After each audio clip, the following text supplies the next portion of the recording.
Salam damai sejahtera di dalam Tuhan kita Yesus Kristus.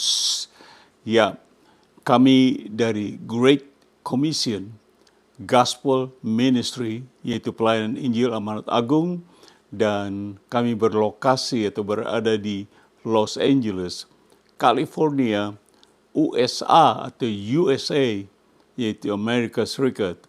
Dan nama saya ialah Pendeta Cornelius Ritial. Ya, Bapak Ibu Saudaraku, ini hari yang baru, kita sekali lagi akan belajar dari firman Tuhan. Tapi sebelum itu mari kita bersama-sama berdoa. Bapa di surga, terima kasih atas hari yang baru. Kami mohon Kau berikan kami roh yang baru supaya kami bisa menyembah-Mu dengan roh dan kebenaran, dan juga hati yang baru ya Tuhan, supaya kami juga menyembah-Mu dengan hati.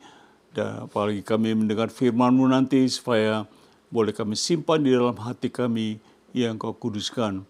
Penuhi hamba dengan Roh Kudus-Mu, supaya setiap kata-kata yang hamba ucapkan dipimpin oleh Roh Kudus demi kemuliaan-Mu. Jadi ampuni segala dosa dan salah hamba, supaya hamba layak menyampaikan firman-Mu. Di dalam nama Tuhan Yesus hamba berdoa. Terima kasih Bapa, terima kasih Roh Kudus. Haleluya. Semua katakan amin. Bapak Ibu, seperti biasa saya ada note yang kita akan baca bersama. Kita lihat masih ada banyak sekali orang-orang yang kurang mengerti. Saya ikuti Zoom hari-hari ini, berbicara di Zoom. Masih orang belum mengerti bahwa menurut Alkitab, bukan menurut saya, menjadi seorang Kristen itu bukan karena usaha seorang manusia siapapun juga. Itu bukan menurut Alkitab. Setelah itu saya taruh note seperti ini. Dan juga bukan usaha gereja atau organisasi Kristen apapun juga yang menentukan untuk kita menjadi Kristen. Jadi mungkin sekarang Anda mulai bertanya dalam hati, jadi siapakah yang menentukannya? Siapakah yang menentukan kita menjadi Kristen? Oleh sebab itu saya taruh judul seperti ini. Judulnya ialah Born Again. Bahasa Inggris Born Again, atau bahasa Indonesia lahir baru. Lahir baru. Dan saya taruh subtitle, subjudul, yaitu dilahirkan kembali. Dilahirkan kembali berarti ada yang melahirkan, karena dilahirkan kembali. Bahasa Inggris, to be born again. To be born again. Oleh sebab itu kita akan masuk ke poin nomor 1. Tapi sebelum itu kita akan lihat note-nya seperti ini. Seperti yang saya telah katakan bahwa ada banyak orang yang sama sekali tidak mengerti bagaimana sebenarnya menjadi seorang Kristen menurut Alkitab. Saya sudah bicara, seperti kata tadi, banyak orang saya tanya bagaimana saudara menjadi Kristen, jawabnya tidak sesuai dengan Alkitab. Ya, dengan itu kita akan masuk poin nomor 1. Saya hari ini ada 4 poin Bapak Ibu, dengan cepat. Poin nomor 1, Nikodemus.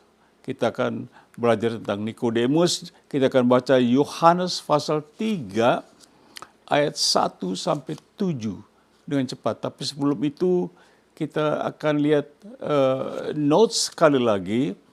Menurut Alkitab, Nikodemus adalah seorang Israel. Dia seorang Farisi, dia seorang pemimpin agama Yahudi, dan seorang pengajar Israel. Nah, selanjutnya saya taruh seperti ini, Pak Ibu. Menurut ukuran agama dan manusia, Nikodemus adalah seorang yang sangat berkualifikasi untuk disebut sebagai seorang Kristen. Menurut manusia, ukuran agama. Tetapi bagaimana menurut Tuhan Yesus Kristus? Apakah dia seorang Kristen? Kita akan baca Yohanes 3, 1-7 dengan cepat. Ini percakapan antara Yesus dan Nikodemus. Adalah seorang Farisi Nikodemus yang bernama Nikodemus, seorang pemimpin agama Yahudi. Ayat 2, seperti ini. Ia, itu Nikodemus, datang pada waktu malam kepada Yesus dan berkata, Rabi, kami tahu bahwa engkau datang sebagai guru yang diutus Allah. Selanjutnya saya bagi dua ayat ini. Sebab tidak ada, ini Nikodemus yang mengaku, seorang pengajar pemimpin Israel, sebab tidak ada seorang pun yang dapat mengadakan apa? Tanda-tanda yang engkau adakan itu, jika Allah tidak menyertainya. Ayat selanjutnya kita baca ayat 3. Jawab Yesus kepadanya, katanya, aku berkata kepadamu, sesungguhnya. Kalau Tuhan Yesus katakan sesungguhnya, berarti dia tidak main-main. Sesungguhnya, jika seorang di sini bisa termasuk Anda dan saya, betul? Seorang, karena tidak disebut nama. Jika seorang tidak dilahirkan kembali, ia tidak dapat melihat kerjaan Allah. Ini Tuhan Yesus gak bercanda, saudara, gak lahir kembali, melihat saja gak bisa gitu. Selanjutnya tempat kita baca seperti ini. Kata Nikodemus kepadanya, kepada Tuhan Yesus, bagaimana mungkin seorang dilahirkan kalau ia sudah tua? Dapatkah ia masuk kembali ke dalam rahim ibunya dan dilahirkan lagi? Jadi Nikodemus berpikir secara manusiawi. Ayat 5. Kita baca seperti ini. Jawab Yesus, aku berkata kepadamu. Sekali lagi dia katakan, sesungguhnya jika seorang tidak dilahirkan dari air, yaitu firman, lambang firman, dan roh, yaitu Roh Kudus, ia tidak dapat masuk ke dalam kerjaan Allah. Tuhan Yesus katakan sesungguhnya, tidak bercanda. Oke, ayat 6. Katakan, apa yang dilahirkan dari daging adalah daging. Dan apa yang dilahirkan dari roh, yaitu Roh Kudus, adalah roh. Ayat 7. Dengar baik-baik, Tuhan Yesus katakan kepada Nikodemus, janganlah engkau heran, Nikodemus, karena aku, Yesus berkata kepadamu, kamu apa? Kamu harus dilahirkan kembali. You must be born again. Ini Tuhan Yesus berkata kepada guru agama, seorang ahli Taurat, pemimpin Yahudi, kamu harus dilahirkan kembali di dalam Roh Kudus dan air. Nah, notice saya tahu seperti ini Bapak Ibu. Pertanyaannya, satu, apakah Yesus berdusta terhadap Nikodemus? Jawabnya apa? Tidak. Dua, apakah Yesus bercanda dengan Nikodemus? Kita boleh jawab sendiri, oke? Note selanjutnya saya taruh seperti ini. Kalau jawaban kita ialah Yesus sama sekali tidak berdusta dan bercanda, maka itu berarti apa? Pernyataan Yesus terhadap Nikodemus itu juga berlaku terhadap kita masing-masing. Saudara, biar saudara sudah lama guru agama apapun, tetap ini berlaku, kita harus dilahirkan kembali. Jikalau tidak, kita tidak akan masuk kerajaan Allah. Poin nomor 2, saya dapat poin dengan cepat. Dilahirkan kembali. To be born again. Ya, kita akan lihat 1 Petrus, kalau tidak salah, 1 Petrus pasal 1 ayat 23. Karena kamu telah apa? Dilahirkan kembali. Kata-kata telah dilahirkan kembali bukan dari benih yang fana, tetapi dari benih yang tidak fana, yaitu apa? Oleh firman Allah yang hidup dan kekal. Seperti dikatakan, kamu lahir dari firman air dan roh, firman Allah. Notnya saya taruh seperti ini, saudaraku. Dikatakan, jadi Tuhan Yesus berbicara tentang dilahirkan kembali, dan juga Rasul Petrus mengatakan hal yang sama. Berarti kesaksian tentang dilahirkan kembali adalah sah dan alkitabiah, artinya tidak bisa disangkal dan diabaikan. Saya pernah berbicara dengan orang hamba Tuhan, katanya, tidak, saya tidak perlu dilahirkan kembali. Oke, tidak apa-apa. Notnya selanjutnya saya taruh seperti ini. Baru dasar dari kita dilahirkan kembali ialah kita harus apa? Menerima Yesus Kristus sebagai Tuhan dan Juru Selamat kita. Itu dasar lahir kembali. Jadi tidak ada dikatakan kita dari lahir sudah jadi Kristen. Tidak ada ayatnya. atau kita lahir dari papa mama. Jadi tidak ada ayatnya. Kita baca Yohanes 1 ayat 12-13. Tapi semua orang termasuk kita yang menerimanya itu Yesus diberinya kuasa atau hak penuh. Kuasa atau hak penuh supaya menjadi apa? Anak-anak Allah, yaitu mereka yang percaya dalam namanya. Nama Yesus berarti kalau saudara dan saya tidak pernah menerima Tuhan Yesus secara pribadi sebagai Tuhan dan Juru Selamat, kita belum atau bukan anak-anak Allah. Betul? Ayat 13 mengatakan seperti ini. Orang-orang yang diperanakan atau dilahirkan bukan dari darah atau daging, bukan pula secara jasmani oleh keinginan laki-laki atau orang tua kita, melainkan dari Allah, yaitu lahir dari Allah. Artinya kalau saudara dan saya mau masuk ke kerjaan surga, menjadi Kristen, kita harus lahir dari Allah, bukan lahir dari papa mama. Betul? Notis saya taruh seperti ini, mengatakan ini adalah persyaratan mutlak, yaitu kita harus membuka hati kita untuk menerima Yesus sebagai Tuhan dan Juru Selamat kita, sambil mengaku segala dosa-dosa kita dan bertobat. Itu menjadi Kristen. Poin nomor 3 dengan cepat, saudaraku. Ciptaan baru. New creation. Kita akan lihat notes seperti ini, saudaraku, saya taruh. Firman Tuhan berkata, Allah itu adalah pencipta, betul? Penjunan, dan tidak ada yang mustahil baginya, bagi Allah. Jadi bagi Allah, dia sanggup berbuat apa saja yang dia mau atau ingin, betul? Allah di luar kemampuan kita, dia mau bikin apa saja terserah. Dia pencipta, dia penjunan. Dan tidak ada mustahil. Coba saya taruh notnya selanjutnya seperti ini, Bapak Ibu. Dan Allah sanggup memberikan kita roh dan hati yang baru. Sanggup nggak Allah? Ya. Sanggup. Dan dia sanggup untuk menciptakan kita menjadi baru. Dalam hal hati, roh, dan karakter kita. Badannya sih tetap, tapi kita punya hati, kita roh, karakter dirubah. Kita baca contoh Kejadian 1 ayat 1-6 dengan cepat tentang Allah menciptakan. Pada mulanya Allah menciptakan apa? Langit dan bumi. Ya, bukan manusia atau makhluk apapun juga yang menciptakan langit dan bumi, yaitu Allah sendiri. Ayat 2, Allah yang menciptakan langit dan bumi. Bumi belum berbentuk dan kosong, gelap gulita menutupi samudera raya, dan roh Allah, itu Roh Kudus, melayang-layang di atas permukaan air. Ayat 3, berfirman Allah, jadilah terang. Lalu terang itu jadi. Berarti apa? Dari sama sekali tidak ada terang, sekarang menjadi ada. Allah bisa menciptakan dari tidak ada menjadi ada. Nah, Allah bisa menciptakan terang dunia. Bagaimana dengan kita diciptakan lagi bisa?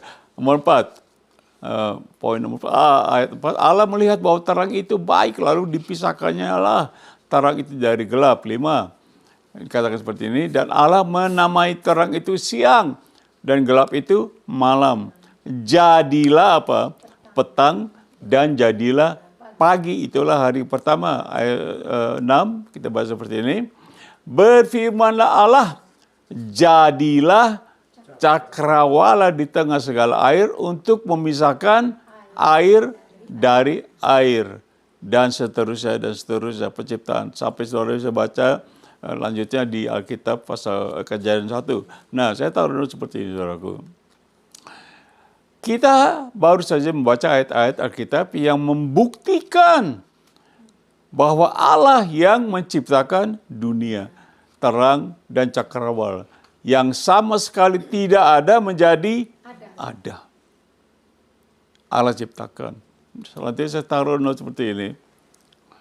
Jadi saya sungguh-sungguh percaya kalau Allah sangat sanggup untuk menjadikan manusia sebagai apa? Ciptaan yang baru. Ingat, tidak ada yang mustahil bagi Allah. Saudara dulunya begini begitu, Sekarang jadi begini, jadi bagi. Dulu jahat jadi baik, bisa dicipta. Allah kuasa. Dia penjunan, kita tanah liat, betul? Lukas 1 ayat 37 mengatakan seperti ini. Kita baca bersama. Sebab bagi Allah apa? Tidak ada yang mustahil. Saudara sebutkan, tidak ada yang mustahil bagi Allah. Baca Matius 19 ayat 26, kita baca. Yesus memandang mereka dan berkata, bagi manusia hal ini tidak mungkin. Tetapi bagi Allah apa? Segala sesuatu mungkin. Enggak ada yang mustahil. Coba kita baca Yesaya 64 ayat 8 mengatakan seperti ini. Tetapi sekarang, ya Tuhan, Engkau adalah Bapa kami. Kamilah apa? Tanah liat. Dan Engkau lah yang apa? Membentuk kami. Dan kami sekalian adalah apa? Buatan tanganmu. Kalau Allah yang membuat kita tanah liat, misalnya dibentuk ya bisa dibentuk terus sama Allah. Sampai sekarang ya tidak. Saudara dan saya bisa dirubah menjadi ciptaan yang baru di dalam Roh Kudus. Oke? Nah, nanti saya taruh seperti ini.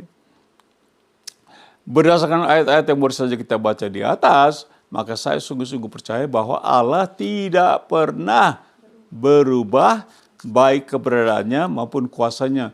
Jadi Allah sanggup menjadikan manusia menjadi ciptaan yang baru saat ini juga. Saudara mau diciptakan menjadi ciptaan baru? Menjadi karakter yang baru, sifat semua, hati kita. Semua dibikin baru oleh Allah. Allah sanggup. 2 Korintus 5 ayat 17 mengatakan seperti ini. Jadi siapa, itu bisa Anda dan saya, yang ada di dalam Kristus, itu Yesus, ia orang itu adalah apa? Ciptaan yang baru. Yang lama sudah berlalu, sesungguhnya apa? Yang baru sudah datang. Jadi kalau Anda dan saya mau jadi ciptaan baru, itu terjadinya di dalam siapa? Kristus Yesus. Tidak bisa dikatakan kita menjadi ciptaan baru karena kita ada di dalam gereja. Bukan karena kita ada di dalam keluarga Kristen. Bukan karena papa mama Kristen otomatis kita jadi ciptaan yang baru. Karena jelas firman Tuhan mengatakan, jadi siapa yang ada di dalam Kristus Yesus, ia adalah ciptaan baru.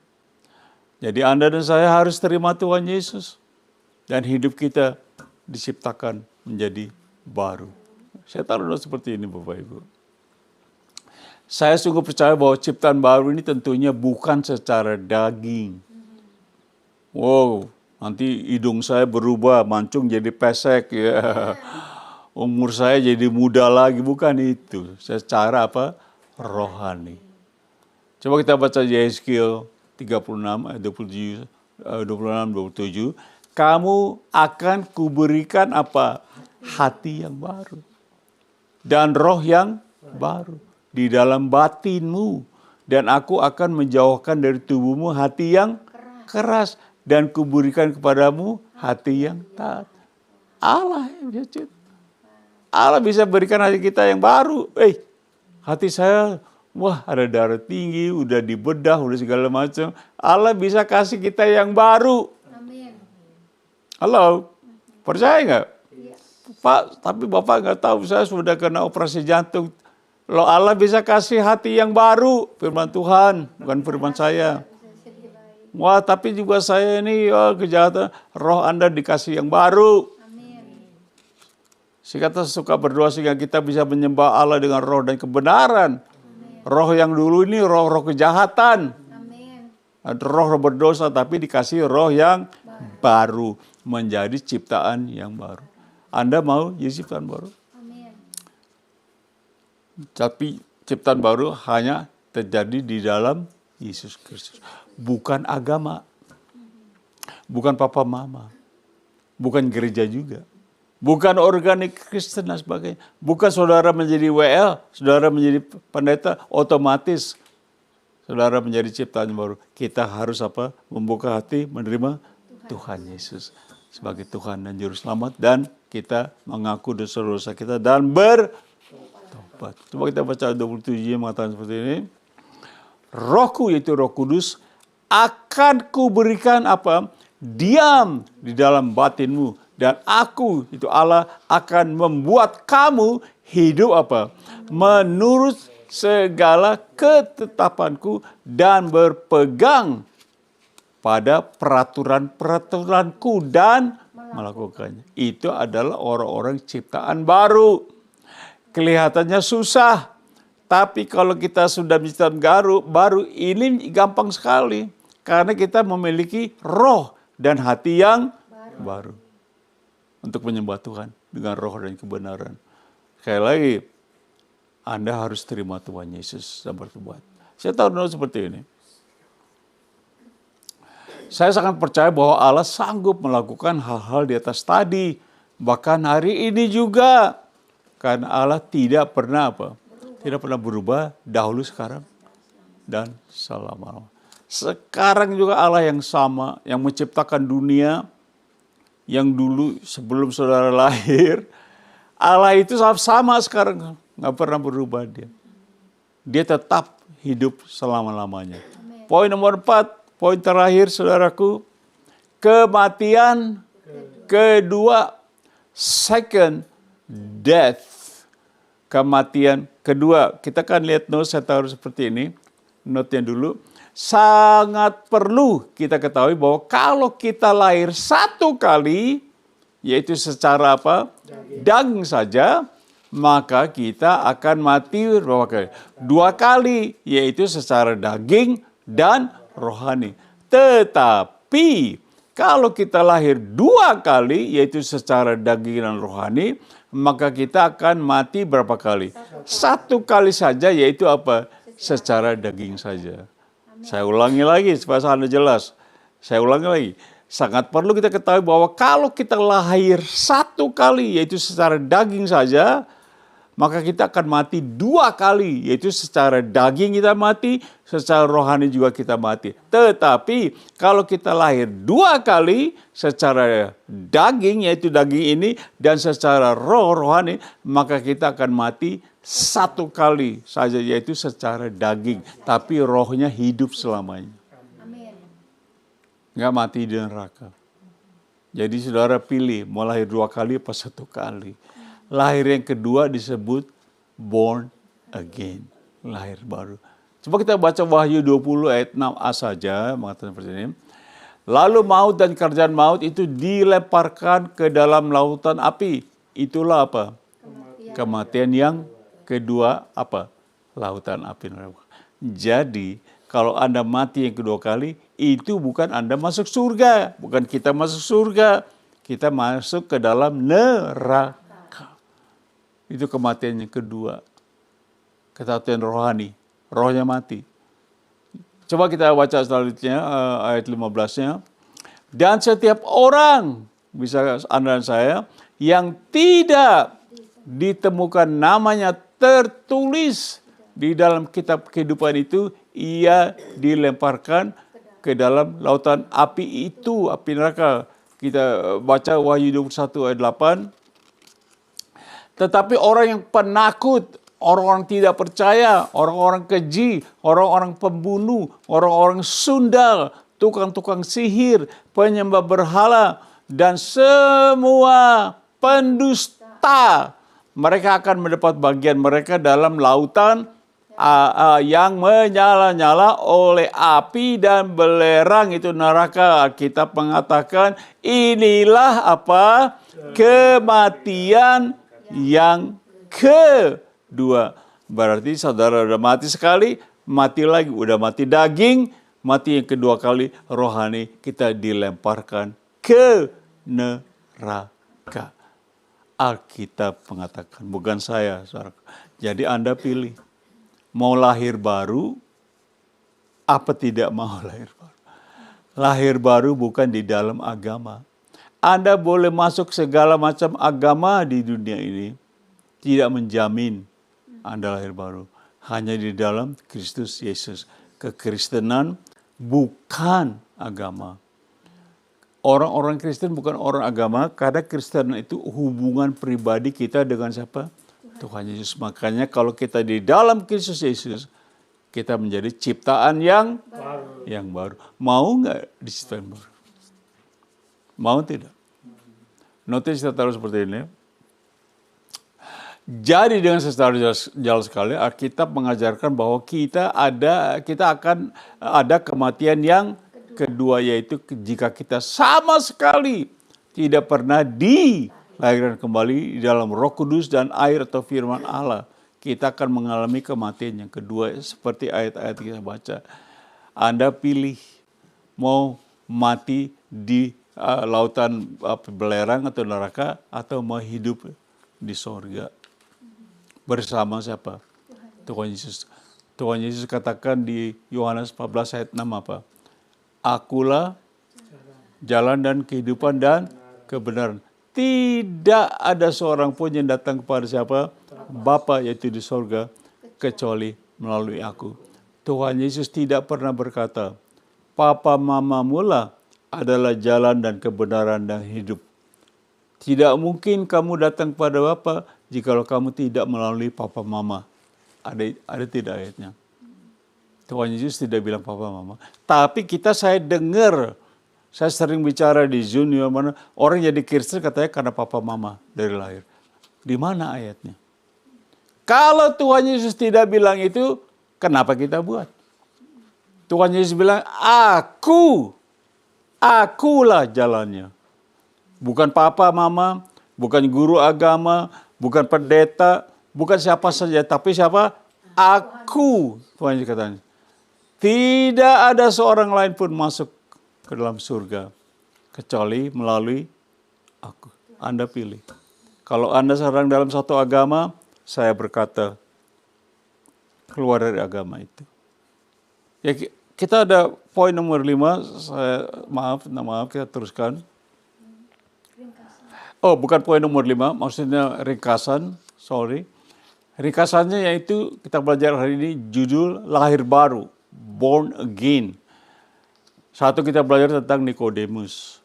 Tadi kita belajar Nikodemus dikata kamu harus lahir baru. Orang sudah tua, guru agama, orang Farisi, ya tetap dia harus lahir baru. Supaya dia masuk dalam kerajaan Allah. 2, dilahirkan kembali. Kita harus dilahirkan kembali dari firman dan roh kudus. 3, menjadi apa? Ciptaan yang baru. Kita belajar, kita dirubah oleh Tuhan menjadi ciptaan yang baru, yang lama hilang. Yang 4, kematian kedua. Anda pilih sendiri. Oke, jadi kita taruh aplikasi seperti ini. Jadi lahir baru atau lahir kembali itu adalah kenyataan Alkitab, dan setiap orang tidak akan masuk ke dalam kerajaan Allah tanpa apa? Dilahirkan kembali oleh firman dan Roh Kudus. Itu jelas Alkitab, saudara. Bukan usaha kita. 2, saya taruh seperti ini. Dan menurut Alkitab kita pasti akan mengalami kematian yang kedua kalinya jika kita tidak dilahirkan kembali. Itu kepastian. Anda akan mati 2 kali. Daging dan roh. Terus saya taruh aplikasi seperti ini. Oh, maksudnya kata terakhir. Jadi sudahkah saudara lahir baru atau dilahirkan kembali? Amin?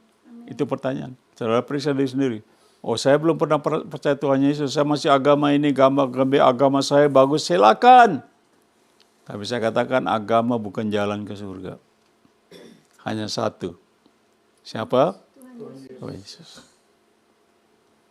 Saudara mungkin bertanya Pak Harito khotbahnya salah kan?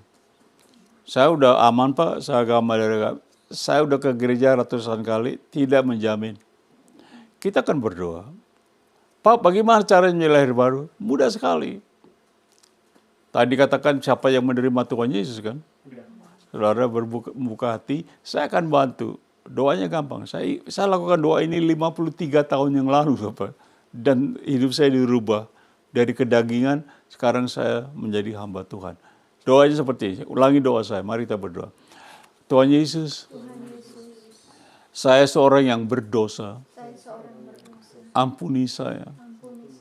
Saya mau menjadi ciptaan baru. Saya mau dilahirkan kembali. Oleh kuasa-Mu, kuasa Roh Kudus dan firman-Mu. Tuhan Yesus, saya membuka hati saya.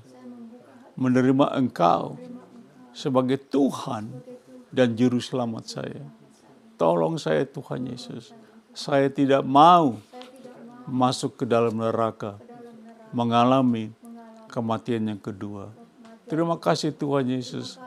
Karena sekarang juga Engkau telah masuk ke dalam hati saya dan menjadikan saya ciptaan yang baru.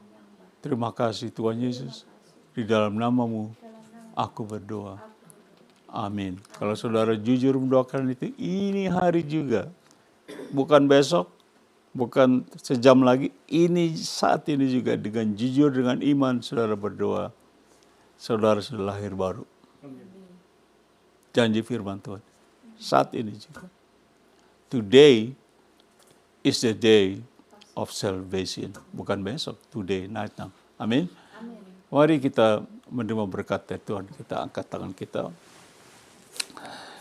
Kiranya kasih Bapa, kasih yang sangat mulia, kasih yang besar, kasih yang tidak ada bandingan, kasih tanpa pamrih, dan seluruh anugerah dari Tuhan Yesus, Tuhan dan Juru Selamat kita, dan juga persekutuan, bahkan kuat kuasa melalui Roh Kudus menyertai kita dari sekarang sampai selama-lamanya. Di dalam nama Tuhan Yesus Kristus kami berdoa. Haleluya. Semua katakan amin. Sekian, terima kasih firman Tuhan hari ini. Saya harap Bapak Ibu akan bergabung bersama kami lagi di minggu yang depan. Ya, sampai jumpa lagi. Dengan itu saya katakan God bless you. Bye-bye.